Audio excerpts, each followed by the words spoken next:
Hello student, आज हम करने वाले हैं कक्षा 9वीं गणित की अध्याय 4 की प्रश्नावली 4.2 को। प्रश्नावली 4.2 पहला सवाल, पहला प्रश्न कि निम्नलिखित विकल्पों में कौन सा विकल्प सत्य है और क्यों सत्य है। दे रखा है y बराबर 3x + 5 का एक अद्वितीय हल है, केवल दो हल है या अपरिमित रूप से अनेक हल है। तो यह हमें जब x का मान हम कुछ भी लिखें, चाहे 0 लिखें, 1 लिखें, 2 लिखें, 3 लिखें एंड सो ऑन, बहुत सारे मान हम लिख सकते हैं, तो y का कुछ ना कुछ मान प्राप्त होगा। या y का मान हम कुछ भी लिखें, 0, 1, 2 और कुछ भी, तो हमें x का कुछ मान प्राप्त होगा। तो इस प्रकार से हम बोल सकते हैं कि इसका अद्वितीय हल तो हो नहीं सकता, केवल दो हल भी नहीं हो सकते, इसके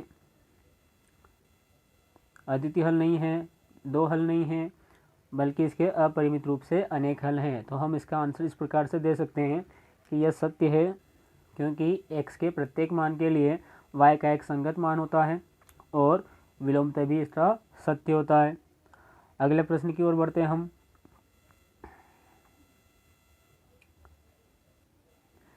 पूछ रखा है कि निम्नलिखित समीकरणों में से प्रत्येक समीकरण के 4 हल लिखिए। 4 हल बताना है।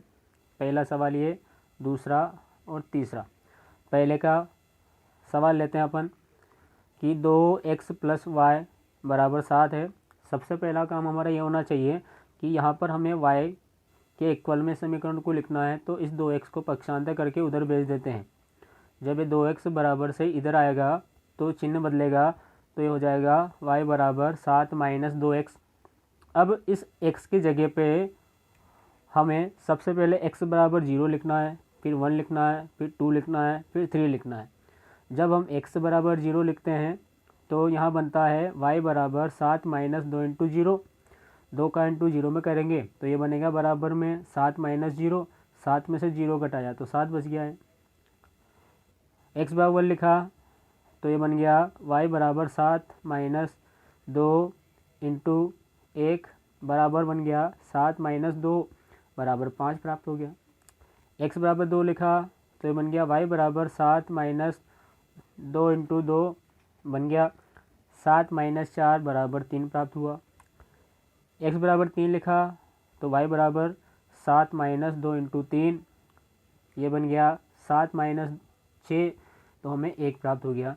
तो हमने जब 0 लिखा था तो 7 प्राप्त हुआ, 1 लिखा था तो 5 प्राप्त हुआ, 2 लिखा 3 प्राप्त हुआ, 3 लिखा 1 प्राप्त हुआ। तो इसका जो हल है हम इस प्रकार से लिखेंगे, 0, 7 पहला हल,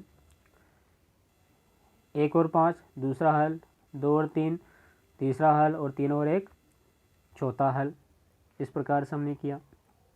अगले सवाल को देखते हैं।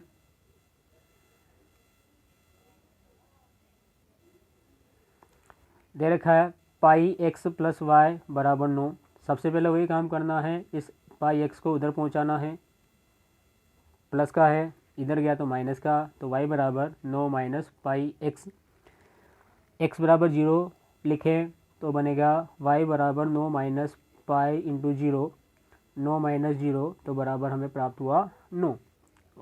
x बराबर 1 लिखा तो y बराबर 9 - π × 1, तो ये बन गया 9 - π। 2 लिखा x के जगह पे तो y बराबर 9 - π × 2, यहाँ से बन गया 9 - 2 π। x बराबर 3 लिखा तो ये बन गया y बराबर 9 - π × 3, ये बन गया 9 - 3 π।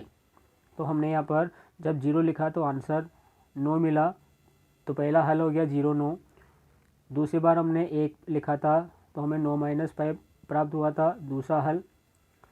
2 पर 9 - 2 π तीसरा हल, और चौथा हल है 3 लिखा था तो हमें 9 - 3 π प्राप्त हुआ था। इसके तीसरे सवाल की ओर बढ़ते हम।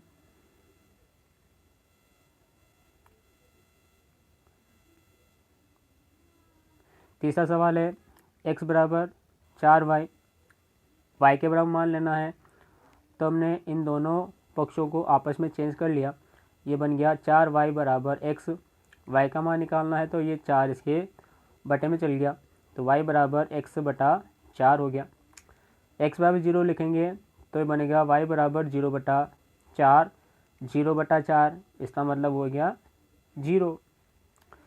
x बराबर 1 लिखेंगे तो y बराबर बन गया ये 1 बटा 4। x बराबर 2 लिखेंगे तो बन गया y बराबर 2 बटा 4।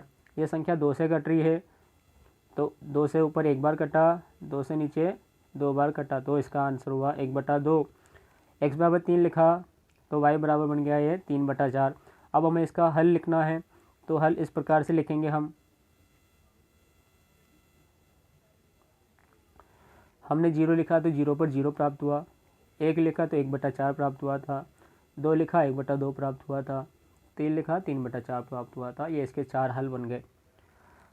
अगले सवाल को करते हैं।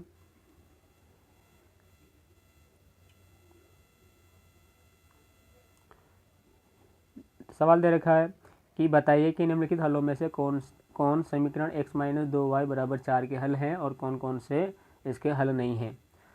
पहला 0 2, दूसरा 2 0, तीसरा 4 0, चौथा √2 और 4 √2 और पांचवा 1 1। पहला तो यहाँ पर जो हमें कोष्टक में मान दे रखा है, पहला मान x का होता है, दूसरा मान y का होता है, तो हमें x की जगह पर पहली संख्या रखनी है और y की जगह पर दूसरी संख्या रखनी है।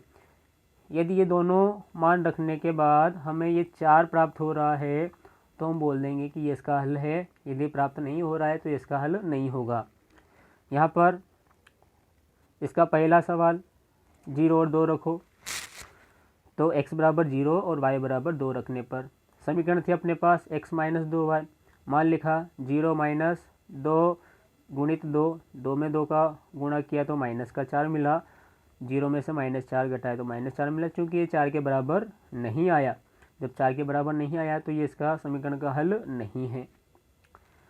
दूसरा सवाल 2 0 लिखा तो x बराबर 2 और y बराबर 0 रखा, तो 2 माइनस 2 इंटू 0, 2 माइनस 2 का इंटू 0 की में किया तो 0 2, तो ये भी बराबर 4 के नहीं आया, तो ये भी इसका हल नहीं है। अगले सवाल की ओर बढ़ते हैं। इसके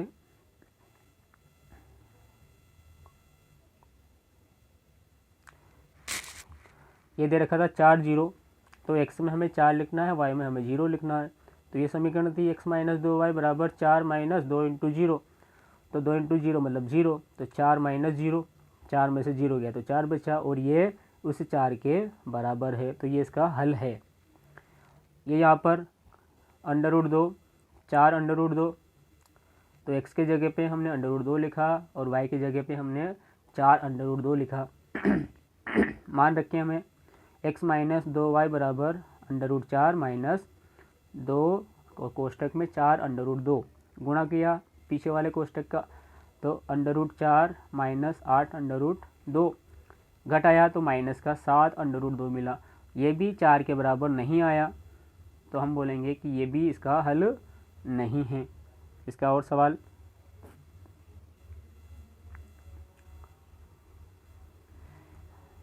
एक एक रखना है, तो x बराबर 1 लिखा और y बराबर 1 लिखा, तो x माइनस 2y बराबर 1 माइनस 2 और कोष्टक में 1, 2 का 1 में गुणा किया तो 2 आ गया, 1 माइनस 2 घटाया यहाँ पर तो -1 बचा, तो ये भी 4 के बराबर नहीं आया, तो ये भी इसका हल नहीं है। इसलिए आंसर लिखा हमने कि 1 1 हल नहीं है इसका। इस प्रश्नावली का अगला सवाल देखते हैं।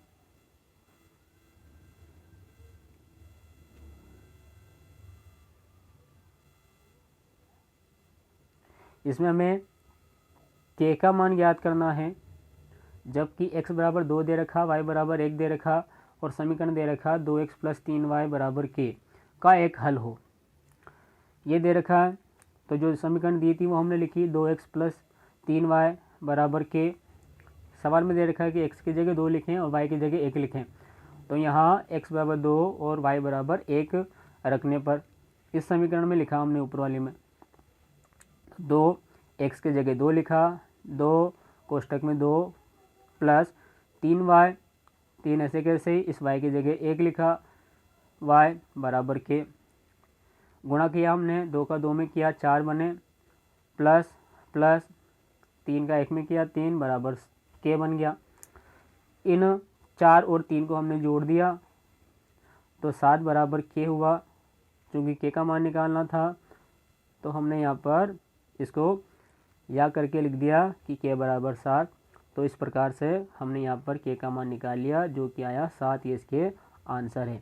इस तरह से हमने आज प्रश्नावली 4.2 को कंप्लीट कर लिया है।